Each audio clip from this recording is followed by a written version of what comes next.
दोस्तों, अपने YouTube channel में आप भाइयों को खुशामदीद कहता हूँ। अगर आपने अपना कोई भी काम करवाना है, जायज़ है नाजायज़ है, मोहब्बत का काम है, आपका तलाक का काम है, शादी का है, मंगनी तोड़नी है, जोड़नी है, किसी भी जिन पर ही हमजाद का ट्रांसफ़र चाहिए आपको, अगर आप गारंटी से काम करवाना चाहते हैं तो आप हमसे रब्ता कर सकते हैं। ढोंगी अमलों से बचें, अपना टाइम और अपना पैसा बचाएं। इधर गारंटी से काम किया जाता है, सबूत दिया जाता है बाकायदा।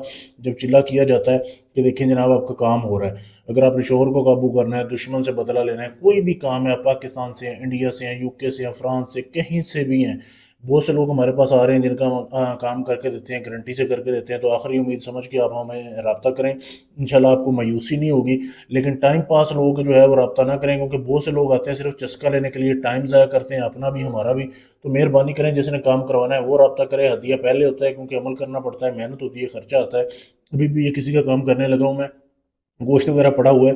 तो इस तरीके से काम किया जाता है। कुछ चिल्ले कब्रिस्तान में जाके होते हैं, कुछ जो है वो शमशान घाट में होते हैं। तो सोच समझ के आपने हमारे पास आना है गारंटी से काम करवाने के लिए। टाइम पास जो लोग जो है ना वो हमसे रब्ता ना करें। शुक्रिया।